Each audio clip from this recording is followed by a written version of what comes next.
Tonight, we're not talking about dramatic mammoth hunts or cave paintings.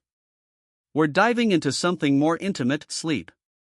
Specifically, how our prehistoric ancestors managed to survive the freezing, endless nights of Ice Age winters inside the wooden shelters they built.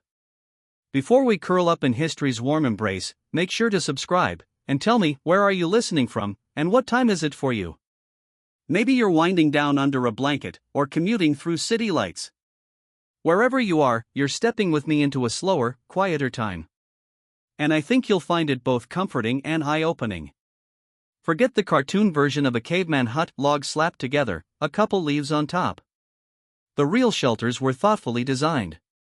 Archaeological evidence reveals wooden frames lashed with sinew, walls packed with clay and moss, thick logs stacked to block howling winds. These weren't just shelters, they were engineered to trap heat and allow safe sleep. Inside, a fire glowed. Animal furs, pine branches, and dried grasses formed makeshift beds. Outside? Blizzard winds and wolves. Inside? A delicate, calculated balance of warmth and air, fire close enough to heat the space, yet vented to avoid suffocation. Caves helped when available, but not every region had them. Wooden shelters gave mobility and adaptability, critical survival advantages. The brilliance lay in the detail. There were no memory foam mattresses. Bedding consisted of thick animal hides, layered over straw and insect-repelling grasses. Pine needles weren't just for softness, they discouraged bugs.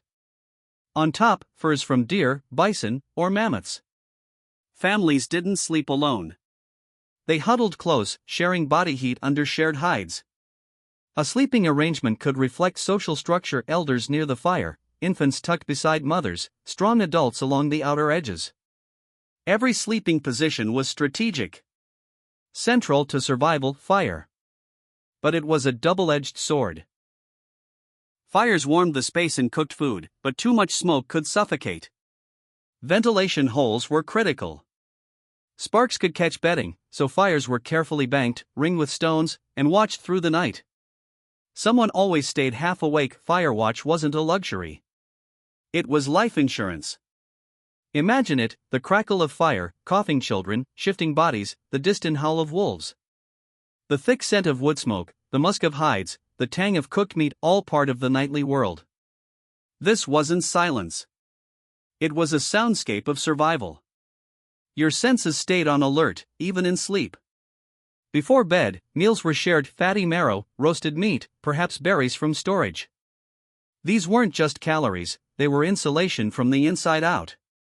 Stories were told around the fire. Not just entertainment, but mental preparation, soothing the mind against the darkness outside. Routines like tucking hides, checking coals, and positioning bedding created psychological comfort. These weren't just habits.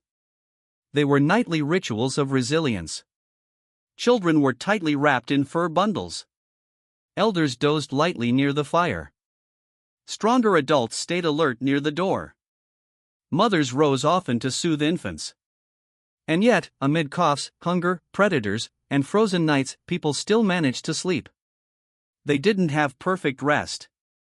But they had shared rest, and that was enough to survive. Shelters weren't one-size-fits-all.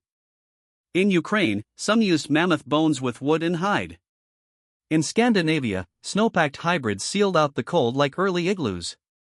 In forest-rich France, bark and timber created log-like cabins. Each reflected adaptation to the environment. Sleeping conditions varied with the seasons.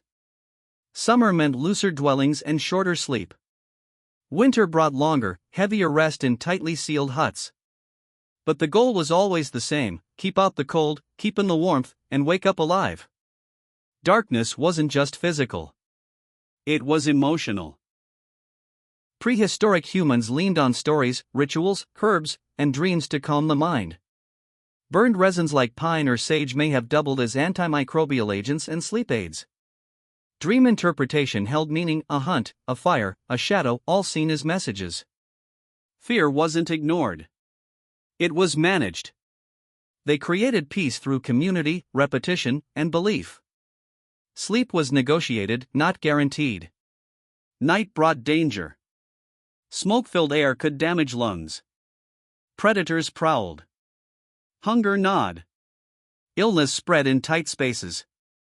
And yet, archaeology shows us they endured. Healed bones and survival past serious injuries mean care was provided. The sick weren't abandoned. Even in fragile health, people were kept warm, fed, protected. That required disrupted sleep, others sacrificing comfort to keep the shelter whole. That's survival as a group. Without artificial light, darkness ruled. Cavemen slept in segmented cycles. Dozing for a few hours, waking to tend the fire or share stories, then sleeping again. These rhythms matched natural melatonin cycles. It was in these midnight intervals, in the hush between sleeps, that stories were told, quiet thoughts shared, or myths born. This rhythm wasn't lazy. It was natural. Chronic smoke inhalation left lasting damage. Nights were interrupted by wheezing, fever, hunger, or pain. Yet care persisted. The same fire that warmed also harmed. But it couldn't be abandoned.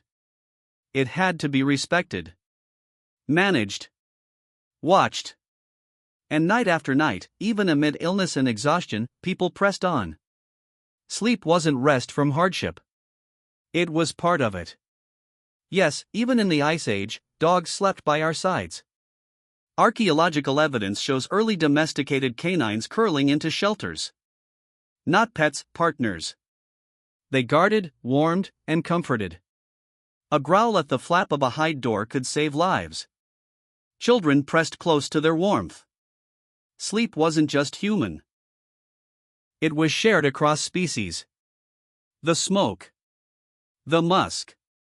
The taste of fat. The scratch of straw and furs. The crackle of fire. The breathing of your family. Every night was a full sensory experience. And when you finally closed your eyes, the shelter felt like a victory, not for its comfort, but for what it kept out: cold, hunger, fear, death. So when you lay down tonight, in your climate-controlled room, remember this: your ancestors curled under hides, beside fire, in wooden huts pressed against the edge of survival. They didn't just dream.